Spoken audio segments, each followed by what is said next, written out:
Welcome back students. इस lecture में हम बात करेंगे ट्रांसड्यूसर के बारे में। पिछले लेक्चर में हमने डिस्कस किया था कि मेजरमेंट क्या है और सेंसर्स के बेसिक इंट्रोडक्शन ली थी और सेंसर्स की फिर हमने प्रिसाइज डेफिनेशन देखी थी कि सेंसर हमारा प्रिसाइजली क्या डेफिनेशन है सेंसर की एज पर हमारा अमेरिकन जो सोसाइटी है उसके अकॉर्डिंग, जो इंस्ट्रूमेंट सोसाइटी ऑफ अमेरिका है उसके अकॉर्डिंग आपका जो भी डेफिनेशन है वो हमने गो थ्रू किया हुआ था। देन आज हम बात करेंगे ट्रांसड्यूसर के बारे में। तो पहले एक बार डेफिनेशन गो थ्रू कर लेते हैं। Transducer, it is defined as an element one subjected to some physical experience, a related change or element which converts a specific measurand into a usable output। तो सबसे पहले क्या बोला गया, subjected to some physical change, मतलब जो आपका transducer है उसको किसी चेंज में, या अब वो चेंज क्या हो सकता है, उसके आसपास के जो एनवायरमेंटल कंडीशंस हैं उनमें कोई चेंज हुआ। जैसे फॉर एग्जांपल आपका जो माइक होता है, माइक पे आप अपनी साउंड वेव्स देते हो, जो भी बोलते हो तो वो वहां पे ऐसा साउंड वेव्स जाता है। तो उस माइक को जो आपके साउंड वेव्स जा रहे हैं वो माइक पे रिसीव होते हैं और माइक क्या करता है, उन साउंड वेव्स को इलेक्ट्रिकल सिग्नल के फॉर्म में कन्वर्ट कर देता है। तो उस माइक के अंदर क्या लगा हुआ है, एक्चुअली एक ट्रांसड्यूसर है जो कि क्या करता है, अपने एनवायरमेंटल के चेंजेस को एक्सपीरियंस करता है। अच्छा, सेकेंड चीज क्या बोली गई, a related change or an element which converts a specific measurand into a usable output। जो specific measurand मतलब जिसे हम measure कर रहे हैं, जिस चीज को हम, जैसे हम साउंड वेव्स का यहाँ पे क्या कर रहे हैं, मेजरमेंट कर रहे हैं कि हमारी कब पिच हाई है कब पिच लो है, जो वेव्स जनरेट हो रही हैं उनको हम मेजर कर रहे हैं। तो हमने उनको एक यूजेबल फॉर्म में, एक इलेक्ट्रिकल सिग्नल के फॉर्म में कन्वर्ट किया हुआ है। It can also be defined as a device which converts signal from one form of energy to another। ये सबसे जनरल डेफिनेशन है जो आप कभी भी कभी कहीं भी यूज कर सकते हो। तो जनरल डेफिनेशन ट्रांसड्यूसर का क्या है कि आपका वो डिवाइस जो एक फॉर्म ऑफ एनर्जी को दूसरे फॉर्म ऑफ एनर्जी में कन्वर्ट करती है वो आपकी ट्रांसड्यूसर कहलाती है। तो इसका एक एग्जांपल हमारे पास माइक हो गया कि माइक हमारा क्या कर रहा है, साउंड वेव्स को इलेक्ट्रिकल फॉर्म में कन्वर्ट करने का काम कर रही है। देन बात करते हैं स्पेसिफिकेशंस की। अब हमारे जो भी ट्रांसड्यूसर हैं या सेंसर्स हैं या जो भी हमारे मेजरमेंट सिस्टम्स हैं उनमें क्या होता है कि भाई वो एकदम परफेक्टली डिजाइन नहीं होते। अब परफेक्टली डिजाइन नहीं है तो मतलब क्या होगा, वहां पे एरर्स होंगी, कुछ प्रॉब्लम्स अराइज हो रही होंगी। तो क्या होता है, mechatronic design engineer must know the capabilities and short coming of a transducer और अ मेजरमेंट सिस्टम। तो इसके लिए क्या है, जो भी हमारा सिस्टम का डिजाइन इंजीनियर है उसको क्या पता होना चाहिए कि भाई मैं कब कौन सा सेंसर यूज करूंगा और किस सेंसर की क्या प्रॉब्लम है और क्या कैपेबिलिटीज हैं, to measure properly assess its performance. तो क्या कर सके, जिससे कि हम उसकी परफॉर्मेंस को मेजर कर सके। There are number of performance related parameters of a transducer, मतलब जो भी हमारा ट्रांसड्यूसर होता है उससे जुड़े हुए कई सारे ऐसे पैरामीटर्स होते हैं जिनको हमें ध्यान में रखना होता है, जिनको हम क्या कहते हैं, सेंसर की स्पेसिफिकेशंस कहते हैं। तो सेंसर की स्पेसिफिकेशन क्या बताती हैं, सेंसर्स की specification inform the user about deviations from ideal behaviour of the sensors. अब जो स्पेसिफिकेशन है वो क्या है, एक स्टैंडर्ड बना दिया गया कि भाई हमारे ये स्टैंडर्ड वैल्यूज हैं, अगर इससे सेंसर हमारा डिविएट होता है मतलब सेंसर हमारा खराब हो रहा है या फिर सही से वो प्रॉपरली कैलिब्रेट नहीं हुआ या वर्क नहीं कर पा रहा। तो हमारे स्पेसिफिकेशंस के जो पैरामीटर्स हैं वो क्या क्या है, सबसे पहला पैरामीटर है हमारे पास रेंज।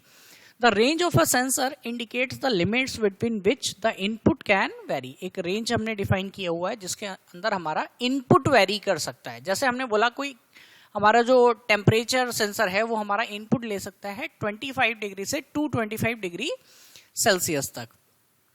तो ये हमारा क्या हो गया, ये इनपुट हमारा हो गया कि भाई इस रेंज का इनपुट वो एक्सेप्ट कर सकता है सेंसर। देन बात करते हैं स्पैन। स्पैन क्या हो गया, the difference between the maximum and minimum values of the input is known as span. तो स्पैन हमारा क्या हो गया, यहाँ पे अगर हम बात करें मैक्सिमम वैल्यू हमारी 225 और मिनिमम वैल्यू 25 है, तो स्पैन हो गया हमारा यहाँ पे 200 डिग्री सेल्सियस का।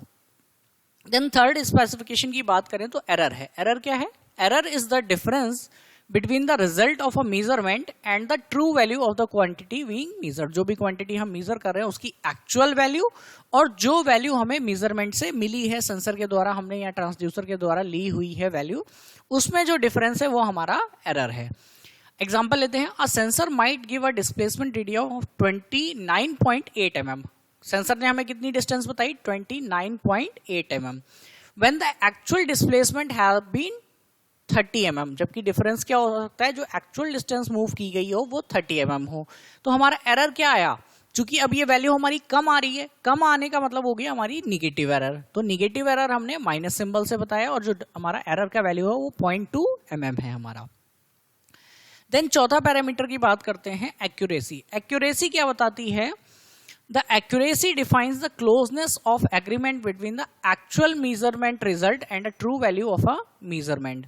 तो क्या बोलेंगे कि भाई हमारा जैसे एरर आ रहा है तो एरर में कितना परसेंटेज है, it is often expressed as a percentage of the full range output or full scale deflection, जिसे हम OSF भी बोलते हैं, फुल स्केल डिफ्लेक्शन भी बोलते हैं।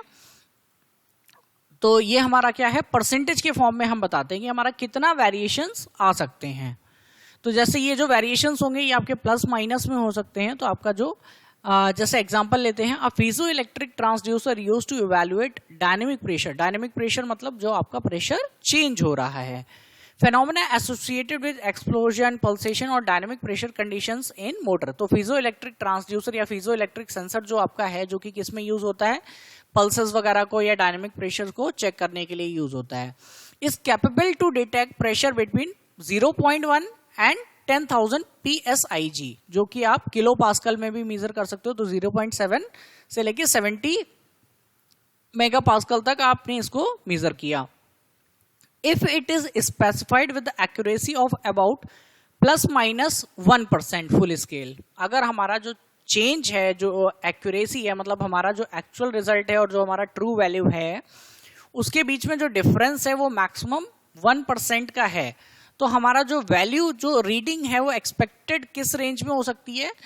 1% की बात करें तो 0.7 MPa हो सकती है हमारी।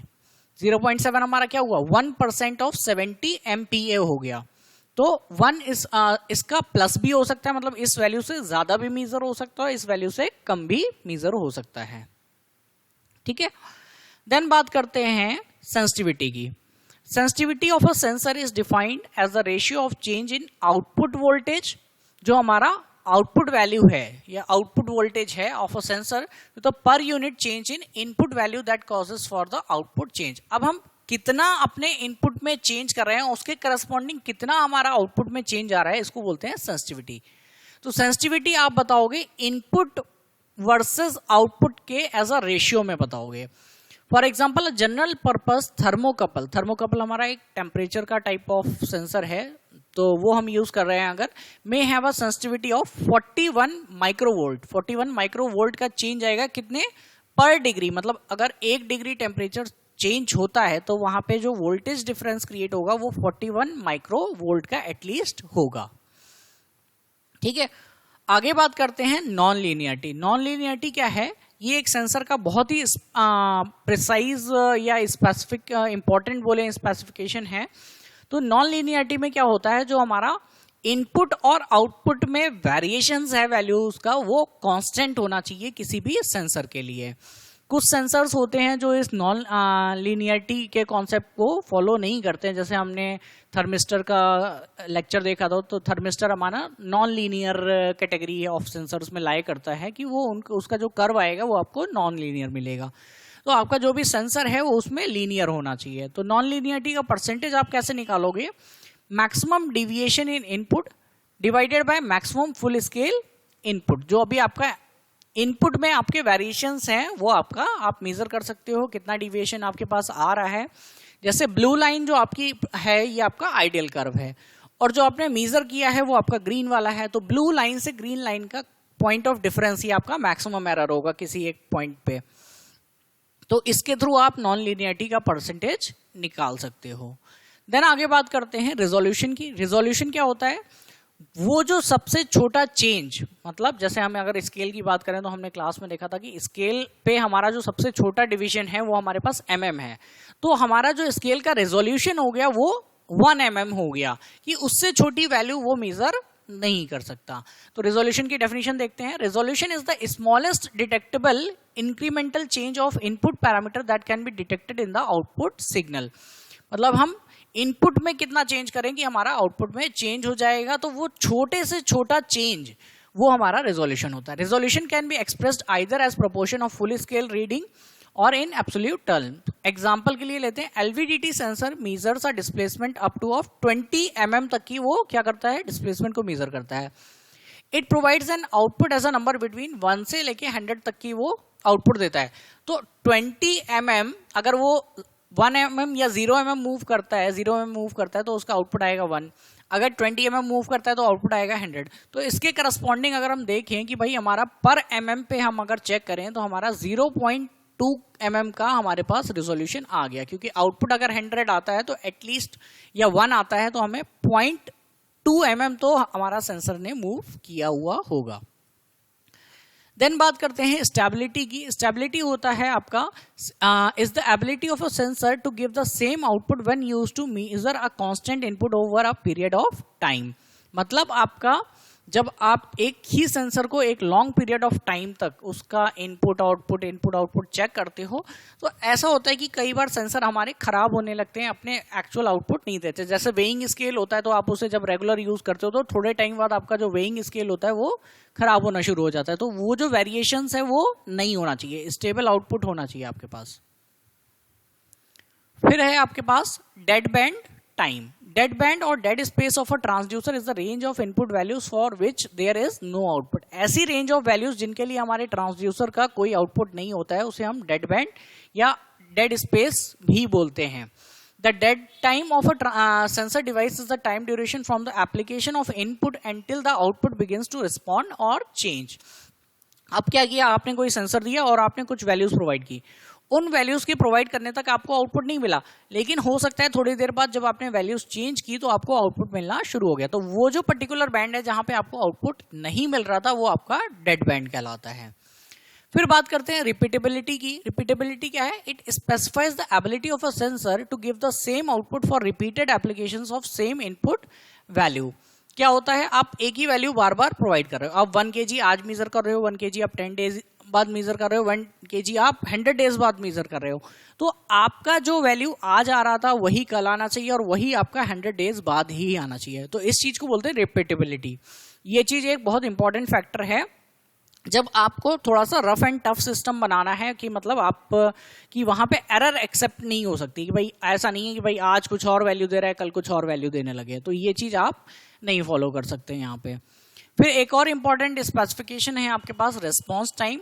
Response time describes the speed of change in output on a step wise change of a measurand. अगर हम अपने क्या कर रहे हैं, स्टेप स्टेप में, मतलब कुछ पर्टिकुलर अपन ने रेंज ले ली, उस रेंज में ही अपना आउटपुट चेंज कर रहे हैं, जो हमारा आउटपुट आ रहा है तो किस स्पीड से हमारा वो चेंज आ रहा है उसको हम बोलते हैं response time. It is always specified with an indication of input step and the output range for which the response time is defined। क्या होता है, जो हमारी इनपुट स्टेप है उससे इंडिकेशन लिया जाता है और जो भी हमारी आउटपुट की रेंज डिफाइन है, जैसे हमारे आउटपुट की रेंज डिफाइंड है भाई सपोज करो 100 डिग्री सेल्सियस से लेके 500 डिग्री सेल्सियस तक, तो हमारा जो चेंज है इनपुट वैल्यूज पे उसको हम बोलेंगे हमारा रेस्पॉन्स टाइम। इस लेक्चर में इतना ही।